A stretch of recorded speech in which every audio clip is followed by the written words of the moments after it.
Meu querido irmão, minha querida irmã, que alegria avançarmos rumo à missão Jesus no Cerrado e agora nos preparando de modo mais objetivo em formação, hoje falando especificamente sobre a preparação dos atos missionários. Nosso objetivo aqui é muito simples, é entender como acontece a preparação dos atos de missão desde a sua concepção até a sua execução. E isso é bastante objetivo, bastante pragmático. Só que o Senhor deseja mais de nós, espera mais de nós. E desejando mais de nós, quer que tudo aquilo que realizaremos e que realizamos nas nossas práticas missionárias, vinculadas ao grupo de oração, vinculadas às ações em nível diocesano, em nível estadual, em nível nacional, qualquer que seja ele, em tudo isso, a centralidade seja em Cristo, do Cristo. Então nós iniciaremos com a meditação de um trecho da carta de São Paulo aos Filipenses. Vamos transformar isso em oração. Passamos ao passo a passo da preparação dos atos missionários e encerrando nós meditaremos com um texto do Papa Emérito Bento XVI sobre a centralidade de Cristo, que vai nos ajudar e muito a viver muito bem essa ocasião, essa oportunidade. Em nome do Pai, e do Filho, e do Espírito Santo. Amém. Vinde, Espírito Santo, enchei os corações dos vossos fiéis e acendei neles o fogo do vosso amor. Enviai o vosso Espírito, e tudo será criado, e renovareis a face da terra. Oremos. Ó Deus, que instruíste os corações dos vossos fiéis com a luz do Espírito Santo, fazei que apreciemos retamente todas as coisas, segundo o mesmo Espírito, e gozemos sempre da sua consolação, por Cristo Senhor nosso. Amém. Que o Santo Espírito do Senhor seja derramado sobre cada um de nós neste momento, para que possamos, de fato, ter no centro das nossas vidas, no centro de todas as nossas atividades, no centro de todo o nosso pensar e projetar, a figura do Cristo vivo que sobre si carregou os nossos pecados para que pudéssemos experimentar da vida eterna. Bendito seja, Senhor, por essa oportunidade, por essa possibilidade. Bendito seja, Senhor, porque nós estamos à tua disposição e queremos fazer o que o Senhor deseja, não o que está nos nossos planejamentos, não o que está nos nossos sonhos terrenos e limitados, mas queremos, Senhor, alcançar a plenitude daquilo que o Senhor tem para nós. Por isso nós te pedimos que o teu Espírito Santo seja derramado sobre nós, por intercessão da bem-aventurada Virgem Maria, Mãe de Pentecostes. Ave Maria, cheia de graça, o Senhor é convosco. Bendita sois vós entre as mulheres, e bendito é o fruto do vosso ventre, Jesus. Santa Maria, Mãe de Deus, rogai por nós, pecadores, agora e na hora de nossa morte. Amém. Te convido a abrir a sua Bíblia lá na carta de São Paulo aos Filipenses, no capítulo 2, versículo 1. Portanto, pelo conforto que há em Cristo, pela consolação que há no amor, pela comunhão no Espírito, por toda ternura e compaixão, levai à plenitude minha alegria, pondo-vos de acordo no mesmo sentimento, no mesmo amor, numa só alma, num só pensamento, nada fazendo por competição e vanglória, mas com humildade, julgando cada um dos outros superiores a si mesmo, nem cuidando cada um só do que é seu, mas também do que é dos outros. Tende em vós o mesmo sentimento de Cristo Jesus. Tende em vós o mesmo sentimento de Cristo Jesus. E eu até te convido, como um exercício espiritual, a prosseguir nessa leitura. Nós meditamos aqui do versículo 1 ao versículo 5 do capítulo 2 da carta aos Filipenses. Você pode continuar, pelo menos, até o versículo 11, esse trecho que trata sobre o total despojamento de Jesus, para que, vindo ao nosso encontro, pudesse, de fato, tornar real a obra da salvação. O que Cristo realiza em sua encarnação é o verdadeiro despojamento, deixando para trás a sua condição única e exclusivamente divina para assumir a nossa condição também humana. E nesse exercício, ele abre o caminho da salvação para nós. despojando-se de si para assumir a nossa condição limitada, obviamente sem deixar de ser Deus, e obviamente sem abraçar o pecado, ele nos mostra o caminho para que nos configuremos a ele, que é o caminho do despojamento, que é o caminho da total entrega de si, independente da função, independente da condição, independente do tempo à disposição. Se eu tenho 30 segundos para anunciar o Senhor com a minha presença, esses 30 segundos serão de anúncio do Senhor com a minha presença. Se eu tenho a possibilidade de usar palavras, eu as usarei. Se eu não tenho, eu não usarei, mas continuarei sendo presença do Cristo, porque eu me despojo de mim para ser presença dele. Eu me abdico da minha condição, do meu eu, que é completamente irrelevante mesmo, para que eu seja a figura do Cristo. Isso é a missão. É ser presença do Cristo no mundo. Desde o primeiro momento da missão Jesus no Cerrado, quando ela foi discernida, sonhada e recebida do Senhor, as moções que o Senhor trazia eram justamente essas. Que nós fôssemos presença de Cristo onde quer que Ele desejasse estar. Nós o levaríamos. Nós o levaríamos. Independente da condição, independente do cenário. É a isso que a palavra nos motiva. A deixarmos de lado tudo que nós temos como limitação. Para que coloquemos a nossa confiança única e exclusivamente no Senhor. Porque é para isso que Ele nos chama. E movidos por essa palavra, por essa motivação, nosso objetivo é falar sobre a preparação dos atos missionários.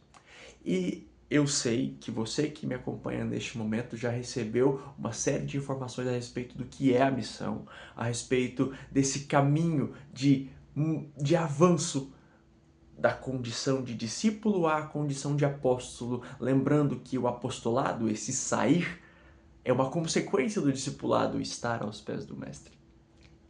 E também você já ouviu muito a respeito da prática dos carismas, que é parte da nossa identidade e que compõe a nossa atuação missionária. Chegou o momento de olharmos de modo mais objetivo para os atos de missão. E embora esse conteúdo tenha um objetivo muito claro de preparação para a missão Jesus no Cerrado, ele é também aplicável à sua realidade de grupo de oração. E lá no finalzinho eu tenho um desafio para te propor que com certeza vai mudar a ótica de todo o núcleo do seu grupo de oração como um todo a respeito da missão. Beleza? Vamos lá? Então, nossa conversa aqui é sobre a preparação dos atos missionários, sobre a operacionalização dessas coisas. Como é que isso acontece? Bom, vamos lá. Primeira coisa é entender que nós estamos agindo na pessoa de Jesus, né? Sendo a figura do Cristo visto mundo afora. Isso quer dizer que ele é o centro. E se ele é o centro, não há a possibilidade de uma evangelização que não resulte daquela condição que o Padre Alex falou naquele conteúdo que vocês tiveram por primeiro. Não resulte de um paradigma, de um modo de vida. Isso quer dizer que a postura orante é que me leva à evangelização. E se é a postura orante que me leva à evangelização, não há missão sem que a intercessão tenha movido este caminho. Saiba que para que a missão Jesus no Cerrado aconteça neste momento, o Ministério de Intercessão da RCC Goiás está movido nesse sentido, nessa direção, há muito tempo. A equipe de preparação dessa missão, a equipe de serviço dessa missão já está em intercessão por ela há muito tempo. E o mesmo deve acontecer na nossa prática missionária vinculada ao grupo de oração, vinculada à minha diocese, vinculada à instância, qualquer que seja ela, em que eu estou inserido. A missão parte da intercessão, porque ela quem abre as portas do nosso coração para que o Senhor venha e revele o que é necessário. Então esse é o primeiro passo, partir da intercessão, partir da oração. Além disso, é necessário entender e, naturalmente, identificar qual é o espaço que será alvo da missão. Nós estamos aqui no mundo presencialmente, fisicamente. Ainda que virtualmente por meio das redes sociais e meios quaisquer, nós estamos presentes em algum lugar, de alguma forma. E é por causa disso que nós precisamos nos preocupar com o espaço da missão. Onde é que essa coisa vai acontecer? Aquele campo demanda que tipo de atividade? Aquele campo demanda que tipo de abordagem? Perceba que eu não estou perguntando se aquele campo pode ou não pode ser evangelizado ou missionado, né? Todo e qualquer campo pode ser alvo de missão. O que muda é a minha forma de abordar. O que muda é a forma como o Cristo vai ser apresentado ali dentro, mas que ele pode ser apresentado, ele pode. Simples assim. Então, eu parto da oração, parto da intercessão para entender o que é que Jesus quer fazer. E depois que eu entendo o que é que Jesus quer fazer, eu levo isso para a análise do campo de missão. Aqui, por exemplo, aqui na região em que eu moro e próxima ao meu grupo de oração, próxima ao lugar onde meu grupo de oração se reúne, o que é que pode ser feito para que um ato missionário aconteça aqui? Tem uma praça, uma circulação interessante de pessoas ali. Vamos rezar para ver o que a gente consegue fazer ali para alcançar mais pessoas. Tá vendo? Eu parto desse conjunto de elementos. A oração, a intercessão, que me lança necessariamente ao campo de missão. E observando o campo de missão, eu entendo o que dá para fazer, o que não dá para fazer. Poxa, ali naquela praça eu consigo fazer uma abordagem direta às pessoas. Que aconteça. Consigo fazer uma blitz no trânsito? Que aconteça. Busco os meios para que isso aconteça, eu personalizo, preparo as pessoas e boto elas no campo.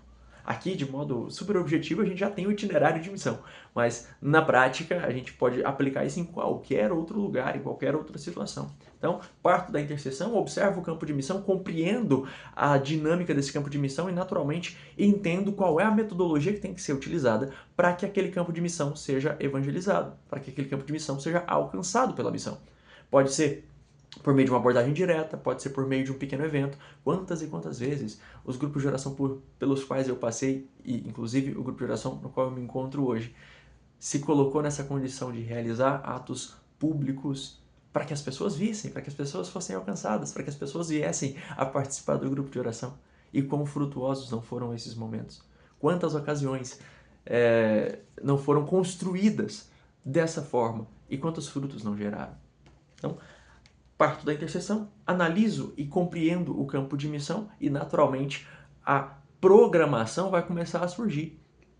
E aqui a gente começa a encontrar também a espiritualidade da missão como um todo. Não somente a oração prévia, mas necessariamente a espiritualidade no contexto da evangelização, da missão como um todo. Estou usando esses dois termos porque a gente é acostumado a lidar, mas o Padre Alex já nos explicou a diferença entre esses dois, eu não preciso ficar retomando isso, certo? É interessante até para que você possa compartilhar esse conteúdo com os membros do seu grupo de oração e eles entendam com tranquilidade qual é a nossa forma de lidar com a preparação de um ato missionário, beleza? Então, lidar com a espiritualidade de um ato missionário é lidar com a nossa identidade, é saber que nós somos Renovação Carismática Católica e por sermos Renovação Carismática Católica, nós somos como movimento motivados, impulsionados pelo batismo no Espírito Santo e prática dos carismas. Então isso tem que estar presente na evangelização. Mas também me leva a entender que esse movimento eclesial é organizado e distribui as suas tarefas de modo a otimizar a evangelização e a missão a partir de cada uma dessas funções. Por exemplo, o Ministério de Pregação me oferece uma infinidade de subsídios e caminhos para que a palavra seja pregada. Assim como o Ministério de Música e Artes me oferece uma série de subsídios e amparos para que Cristo seja apresentado por meio das artes, das canções que são ministradas, de uma peça teatral que vai ser preparada, de uma dança bem ministrada. Da mesma forma, o Ministério de Intercessão, ali, atuando na brecha, fazendo com que os nossos corações se abram à vontade do Senhor e à voz do Senhor, faz com que todo o caminho da missão seja correspondente à vontade de Deus. Assim como o Ministério de Promoção Humana, com a sua expertise, com a sua forma de alcançar as fragilidades humanas, sejam elas materiais ou espirituais, abre caminho para uma infinidade de possibilidades da missão. O que eu estou querendo dizer com isso? Estou querendo dizer que todas as estruturas, todos os espaços, todos os ministérios, todas as funções do grupo de oração têm total capacidade de atuação no campo de missão. E isso também acontece nos eventos em maior escala, como vai acontecer agora no Jesus no Cerrado. O Ministério de Pregação nos auxilia, o Ministério de Promoção Humana nos auxilia, o Ministério para Crianças e Adolescentes nos auxilia, o Ministério de Música e Artes nos auxilia. Todas as funções nos levam a compreender que a ministerialidade orgânica deste movimento ao qual nós pertencemos não é só um monte de caixinhas nas quais nós separamos o nosso povo. Não. São espaços onde todos oferecem o que tem de melhor conforme a vontade do Senhor. E se isso acontece lá no grupo de oração, também pode acontecer nos atos de missão. Aí no ato de missão que o seu grupo de oração vai promover daqui a pouco tempo, se Deus quiser. Quão interessante não pode ser um trabalho conjunto de todos os ministérios para fazer uma abordagem bem feita numa praça próxima da sua igreja, numa escola próxima da sua casa, num presídio na região onde você reside. Quantas são as possibilidades? Só a ministerialidade nos oferece tamanha riqueza. Então, se eu vou preparar o ato missionário, eu preciso estar atento às possibilidades que o meu grupo de oração, a minha instância, pode, de fato, operacionalizar ou tornar possível. Então, esteja atento a isso. Né? O passo seguinte é, naturalmente, juntar todas essas coisas agora, né? Eu tenho um campo de missão a ser alcançado. Eu tenho uma intercessão que está atuante e ouvindo a voz de Deus. Eu tenho ministérios e ministros de diferentes funções à disposição, prontos para evangelizar. Tudo isso se transforma em escuta profética, para que esses ministros, cada um na sua função, cada um na sua forma de evangelizar, atendam à vontade do Senhor e se coloquem no campo. Tá vendo que não é nada muito diferente do que a gente já faz no nosso discernimento para todo e qualquer tipo de ação dentro da renovação carismática católica? É a prática dos carismas nos motivando à missão a partir daquilo que nós temos como possibilidade. E aí, uma vez entendido o campo de missão, orada a proposta, rezada a proposta, posta sob discernimento diante e à luz do Espírito, e analisadas as possibilidades, seja aqui dentro do meu grupo de oração, seja na minha instância diocese, estado, qualquer que seja ela, o que eu tenho que fazer? Transformar isso em planejamento. E aí eu começo a analisar o campo de missão não somente como uma grande possibilidade, mas como um espaço que deve de fato ser ocupado e que, com o mínimo de cuidado e zelo, vai ser estudado para que cada um consiga desempenhar ali a função que melhor se adequa àquilo que o Senhor pediu.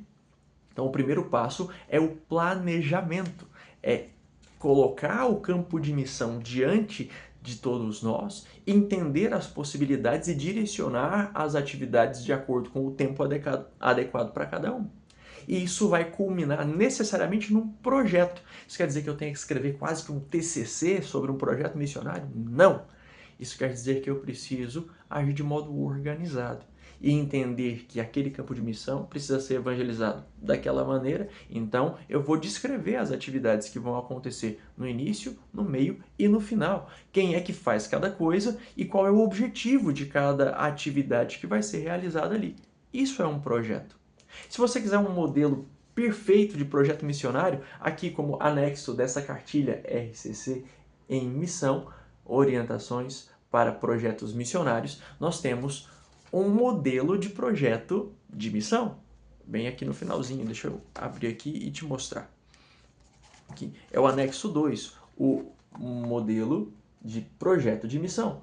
Aqui você tem uma breve introdução, os objetivos, o público-alvo, o tempo de duração, coisas simples, que a mera e simples análise daquilo que vai ser feito em oração com discernimento nos permite preencher. E por que isso é importante, Heitor? Por muitos motivos isso é muito importante. Primeiro, para que a gente se organize, para que a gente saiba o que a gente está fazendo, para que a gente consiga direcionar as tarefas, orientar cada servo e cada serva na forma de conduzir as próprias atividades, saiba mensurar os objetivos, saiba mexer na programação para que tudo se organize da forma correta. Mas também para buscar apoios. Se Se você vai evangelizar numa cidade específica, numa ação que está vinculada à instância que é diocesana, é muito necessária a comunicação com as autoridades eclesiásticas daquela região. Então, se você chega lá com um projetinho bonitinho, organizado como esse, poxa, dificilmente um sacerdote vai torcer a cara quando isso for apresentado. Muito pelo contrário, vai se alegrar muito por ver que a Renovação Carismática Católica, movimento organizado que é, se coloca em missão também de forma organizada. E isso permite mensurar resultados, isso permite ampliar projetos. Eu me lembro que numa das minhas passagens por coordenações no Ministério Jovem, especialmente numa região aqui da Arquidiocese de Goiânia, nós, obedecendo à vontade de Deus, colocamos em prática o projeto Jesus pelas Ruas. E o Jesus pelas Ruas passava por diversas localidades daquela região. E uma vez que o projeto aconteceu pela primeira vez, nós tínhamos já tudo descrito e havíamos preparado de modo organizado para que pudéssemos replicá-lo. Então nós chegávamos com aquele projeto pronto para as outras localidades e podíamos aplicá-lo, porque a parte basicamente organizacional dele já estava construída. E aí o que tinha que ser feito era o discernimento, a oração e a adaptação para cada campo de missão. Isso permitiu que o projeto passasse por diversos locais, de modo simplificado. E o mesmo acontece, por exemplo, com Jesus no Cerrado. Aquilo que nós temos como projeto de missão foi estruturado desde a primeira edição da missão e vem sendo naturalmente adaptado para cada realidade, para que toda a preparação seja otimizada. Então, nós precisamos ser organizados. E no meu grupo de oração preciso disso? Bom, você não precisa ter um documento especificando tudo de modo perfeitamente parametrizado e organizadinho, assim. Mas você precisa definir tarefas, definir objetivos. Usar essa estrutura que está aqui presente na cartilha é um ótimo começo para você. Até para que a missão consiga ser perpetuada. Então, se nós já temos um campo de missão e um projeto, o que tem que fazer agora? Preparar as equipes de serviço. Olha para o campo de missão, olha para o projeto e o que tem que ser feito? Então nós vamos evangelizar um público de tal idade que passa ali por aquele lugar, próximo à entrada daquela escola, em tal momento, em tal data. Então eu preciso de quais equipes? Eu preciso de uma equipe que vai primeiramente interceder por isso, eu preciso também de uma equipe que vai fazer as comunicações prévias, talvez seja o próprio coordenador, não sei, depende da organização de cada lugar. Eu preciso também de uma equipe da música e artes para fazer ali aquilo que eles sabem fazer com maestria. Eu preciso de evangelizadores que vão fazer a abordagem. Então, tá vendo? Eu tenho o projeto, tenho o campo de missão, entendo o que cada um pode fazer e direciono cada um para a sua atividade. E isso vai tomando a dimensão que cada projeto de missão tem. Um projeto de missão de nível estadual como é o Jesus no Cerrado tem uma organização um pouco mais detalhada, mas isso não é diferente daquilo que acontece lá no seu grupo de oração. Deriva de uma observação do campo de missão e, naturalmente, de uma escuta atenta e organizada. Uma vez que as equipes estão preparadas e já sendo encaminhadas para a missão, as lideranças visitam esse campo de missão. Se é necessário pedir alguma autorização, que se peça autorização, peça-se os documentos necessários. Se é necessário visitar o campo de missão para saber quais são as realidades ali. Poxa, eu quero muito fazer um grupo de oração aberto na praça ali, às 8h30 da noite do dia X. Beleza, lá tem luz. Beleza, lá vai ter uma estrutura de som para que a galera consiga ouvir, ou a gente vai ter que improvisar tudo. Sem uma visita prévia, a gente nunca vai conseguir lidar com essas realidades. Então, é necessário uma visita exploratória, ainda que seja de modo breve, mas para conhecer a realidade e entender o que pode ser feito. A gente não vai precisar de estrutura nenhuma, a gente vai fazer abordagens diretas às pessoas. Beleza, em qual horário isso vai acontecer? Vamos visitar lá no horário que está sendo pretendido? Vamos conhecer mais ou menos o campo? É de muito bom tom que aconteça isso. E aí, depois da visita exploratória, a gente divide as tarefas para as equipes e aí monta-se a programação da missão, que hora que começa cada ato, que hora que esse povo vai comer, que hora que termina, que hora que vai ter partilha, que hora que vai ter formação, tudo isso disposto com muita organização e os missionários podem então ser preparados para aquilo que vai acontecer. Claro que para um projeto maior, como é o Jesus no Cerrado, nós temos um caminho formativo mais extenso, um caminho formativo que leva em conta uma série de aspectos, não somente a realidade do local, mas a realidade de cada missionário, a realidade do movimento no estado. Mas aí no seu grupo de oração, nós temos diversas outras possibilidades. Talvez a formação passe por uma capacitação a respeito da abordagem, a respeito da oralidade na evangelização, na missão. Talvez passe por uma explicação sobre o espaço que vai ser visitado. É necessário formar os missionários para que a mensagem do evangelho seja apresentada com clareza, com efetividade a todos aqueles que precisam e serão alcançados por ela. E aí, lá na missão, vai começar o ato. O que eu tenho que ter como referência? O que eu tenho como necessidade? Bom, a primeira coisa é estar atento, obviamente, ao campo de missão e a forma como os missionários vão se apresentar nesse campo de missão. É um lugar muito movimentado, é um lugar que demanda uma atenção maior com a segurança. Talvez seja necessário algum elemento de identificação, que seja um colete, uma bandeira, um boné. Ah, a gente não precisa ficar fabricando camiseta toda vez que vai fazer um ato de missão. Mas combina com o pessoal, ó, vamos todo mundo da mesma cor para facilitar a identificação, para que a gente consiga se reunir com mais facilidade, para que nós sejamos vistos também com mais facilidade. Talvez seja interessante usar ali um ponto de referência, ó, a gente vai evangelizar desse lugar até esse lugar. Então, esses elementos de segurança que passam pela identificação até a localização dos missionários são de extrema relevância. Além disso, material informativo. O objetivo da missão é fazer com que todos sejam alcançados por Jesus. É promover o encontro pessoal com Jesus. Esse é o objetivo primário da missão. Como objetivo secundário, fazer com que esse irmão, essa irmã que foram visitados, alcançados por Jesus, venham para esse imenso redil que é a igreja. Para que eles venham para esse imenso redil que é a igreja, eles precisam saber onde encontrar a igreja. Talvez haja uma capela ali perto que facilite a indicação, mas eu sei dos horários da programação dessa capela, que dia e hora que acontecem as missas, que dia e hora que acontece a reunião do grupo de oração, que dia e hora o sacerdote vai estar à disposição para um possível atendimento. Então, o mapeamento da realidade local passa também por isso, ter condições de apresentar a realidade daquela localidade para quem ali pode permanecer.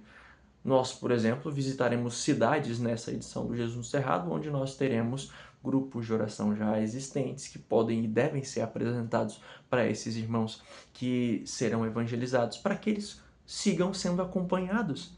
O pastoreio posterior à missão é tão importante quanto o anúncio, porque sem ele, esse irmão não vai permanecer num caminho junto ao Senhor. Então, eu, primeiramente, me preocupo com a segurança dos missionários, com a forma de identificá-los, com a forma que eles serão vistos e que naturalmente apresentarão a mensagem do Evangelho.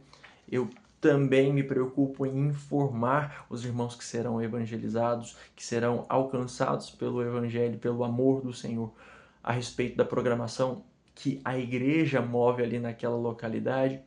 Talvez o ato de missão vá ser encerrado com um grupo de oração no fim daquele dia, pois que seja feito o convite, que se prepare, deixa lá impresso um material com esse irmão para que ele saiba do que vai acontecer na sequência, para que ele saiba do que acontece ali naquela região. E claro, a intercessão deve existir de modo incessante. Se a missão está acontecendo, a intercessão está sustentando isso durante a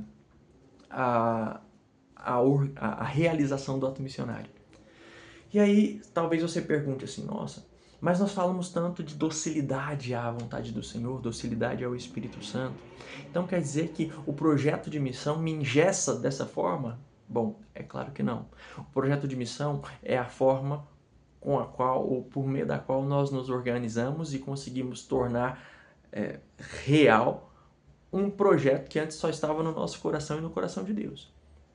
Mas nós devemos sempre ser dóceis à inspiração que o Senhor trouxer. Talvez a nossa programação de missão contemple ali 4 espaços de forma específica. E durante o andamento da missão, uma ocasião surja para que um ato novo aconteça. Começa a acontecer ali um outro evento e a abordagem tem que mudar. Qualquer coisa pode acontecer. E nós devemos estar abertos e atentos a isso. É por isso que as lideranças da missão precisam estar sempre presentes, atentas à abordagem e à evangelização que está acontecendo, ao anúncio que está acontecendo, mas também atentas às circunscrições, né? Aos arredores do espaço onde a missão está acontecendo, justamente para que a dinâmica de missão possa eventualmente ser mudada. Talvez a programação tenha previsto que num determinado lugar fosse acontecer uma abordagem pessoal, direta, aos irmãos que passassem por ali.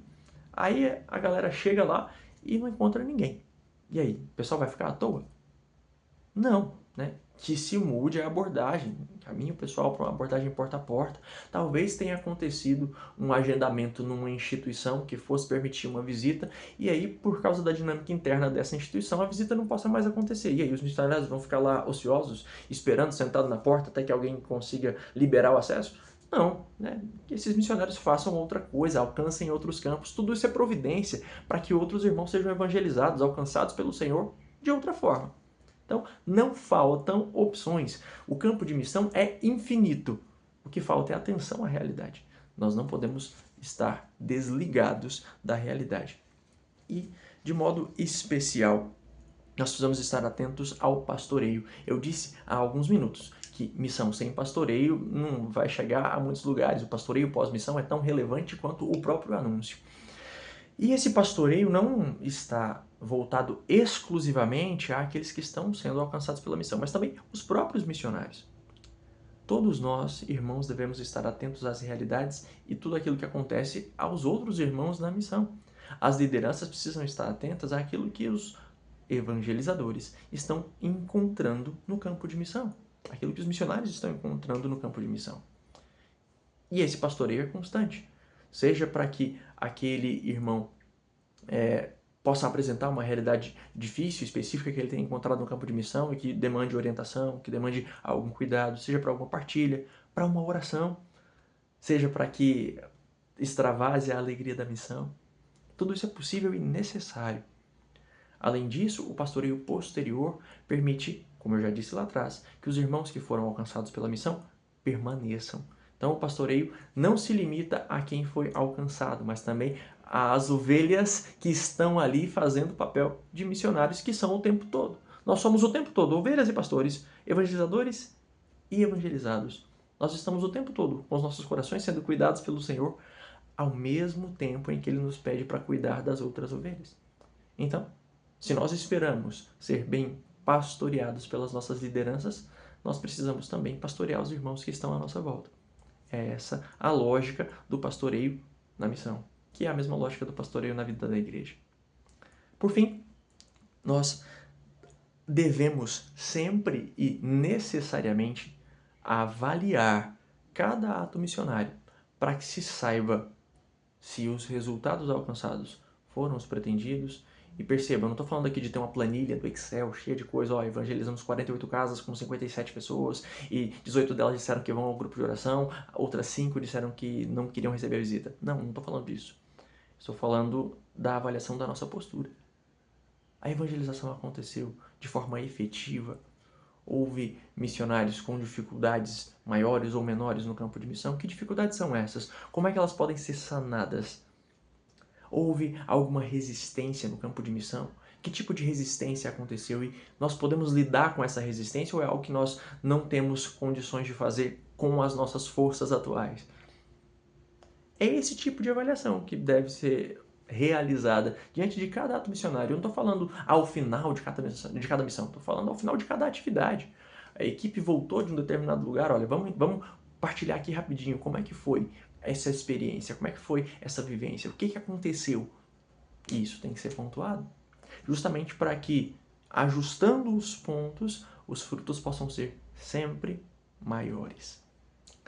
É basicamente a isso que nós estamos nos referindo quando o assunto é a preparação dos atos missionários. Lembrando que a missão é um transbordamento de testemunhos. O testemunho do evangelizador, o testemunho daquela pessoa que foi evangelizada e que depois vai ter muito a dizer e apresentar a cada um de nós e a todo o mundo, fazendo com que a cada dia se juntem mais e mais irmãos ao caminho daqueles que seguem rumo ao céu, como diz lá o livro dos Atos dos Apóstolos no capítulo 2.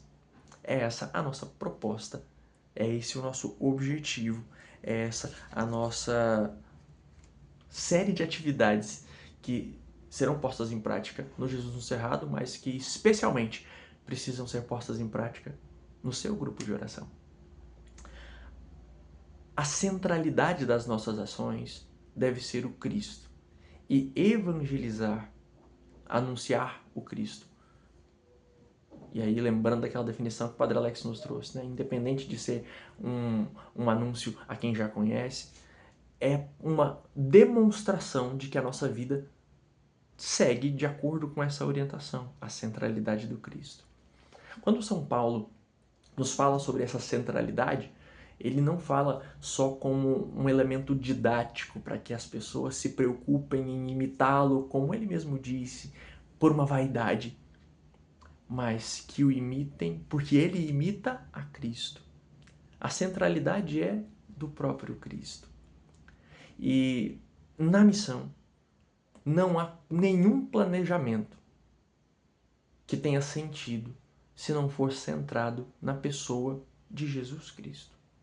Na missão, nenhuma atividade tem sentido se não for centrada na pessoa de Jesus Cristo. São Paulo repete o nome de Cristo por 380 vezes em suas cartas, para deixar muito claro. E olha, não são cartas numerosas, mas não é nada muito extenso. Ele se refere a Cristo o tempo inteiro, para deixar claro para nós, para você e para mim, que a nossa vida só tem sentido quando o centro é o próprio Jesus. Lá no mês de novembro de 2006, o Papa Bento XVI, numa audiência geral, proferiu uma catequese que se referia necessariamente e claramente à centralidade de Cristo na figura e na vida do apóstolo Paulo. E há alguns elementos dessa catequese que vão nos ajudar muito nesse momento de preparação. E eu vou destacar aqui um parágrafo dessa catequese para que nós possamos meditar e concluir esse nosso momento formativo. Nessa catequese, Bento XVI nos disse o seguinte: devemos inserir tudo isso, toda essa menção à centralidade de Cristo na nossa vida cotidiana, seguindo o exemplo de Paulo, que viveu sempre com este grande alcance espiritual. Por um lado, a fé deve manter-nos numa atitude constante de humildade perante Deus. Aliás, de adoração e de louvor em relação a Ele. De fato, o que nós somos como cristãos devemos unicamente a Ele e à sua graça, dado que nada nem ninguém pode ocupar o seu lugar. É preciso, portanto, que não tributemos a nada nem a ninguém a homenagem que a Ele prestamos. Ídolo algum deve contaminar nosso universo espiritual, porque neste caso, em vez de gozar da liberdade adquirida, cairíamos de novo numa espécie de escravidão humilhante. Por outro lado, a nossa pertença radical a Cristo e o fato de que existimos nele deve infundir em nós uma atitude de total confiança e de imensa alegria. Pausa. Aqui, Bento XVI está dizendo que quem merece os créditos é o Senhor e que ninguém deve ocupar esse espaço. Não são as nossas forças, não são as nossas habilidades, não é o nosso projeto bem organizado, não é nem mesmo a liderança que botou essa coisa para andar. É o próprio Cristo. E isso é a fonte da nossa alegria. É por isso que nós nos gloriamos e é nele que nós nos gloriamos. Para concluir, retomando o texto, de fato, devemos exclamar com São Paulo: se Deus está por nós, quem pode estar contra nós? E a resposta é que ninguém poderá separar-nos do amor de Deus que está em Cristo Jesus, nosso Senhor. Tudo isso conforme a carta aos Romanos, capítulo 8. Nada, absolutamente nada pode deter aqueles que estão com o Cristo, aqueles que têm Cristo no centro de suas vidas e de suas atividades. Nós não podemos ter medo da missão, nem do campo de missão. Nós temos que ter medo de não evangelizar, de não missionar. Por conseguinte, a nossa vida cristã baseia-se na rocha mais estável e segura que se possa imaginar. E dela tiramos toda a nossa energia, como escreve precisamente o apóstolo na carta aos Filipenses: tudo posso naquele que me fortalece. É esse o caminho que nós devemos trilhar. Não há limitação humana capaz de parar a missão, porque o Senhor nos fortalece. E nele nós podemos tudo. Nele nós podemos tudo. Essa é a motivação que eu gostaria de deixar para você, para esse ato de missão. Talvez você esteja se sentindo frágil, talvez você esteja se sentindo limitado, talvez você acredite que não consiga. Tudo nós podemos naquele que nos fortalece. Está lá no capítulo 4 da carta aos Filipenses, está presente aqui para nós agora. Tudo nós podemos. Se tudo nós podemos, a missão nos espera, meus irmãos. E o desafio que eu prometi para esse último momento é: reúna o seu grupo de oração. Coloque essa formação em prática e realize um ato de missão antes do Jesus no Cerrado. Talvez seja mapear 2 quadras em torno da igreja em que o seu grupo de oração se reúne e fazer ali um ato de evangelização. Com as informações que você recebeu aqui hoje, você já é capaz de fazer isso. Então, o desafio é esse. Ao longo dessa semana, reúna o seu grupo de oração e promova um ato de missão em preparação para o Jesus no Cerrado. Mas o objetivo principal não é esse. O objetivo principal é apresentar Jesus. Fazer com que o seu grupo de oração seja mais vivo e mais cheio. Topa o desafio? Posta nas redes sociais, marca a RCC Goiás, diz aí como é que foi, comenta aqui, seja qual for a plataforma que você esteja utilizando para acompanhar esse conteúdo, qual foi o resultado, o que vocês conseguiram alcançar diante dessa proposta e vamos avançando rumo à missão Jesus no Cerrado. Que nesse momento nós possamos render graças ao Senhor por tudo que Ele nos permitiu receber nesse momento, tudo que Ele nos permitiu vivenciar nesse momento e principalmente render graças ao Senhor pelo privilégio que é podermos tê-lo no centro das nossas vidas, no centro das nossas atividades.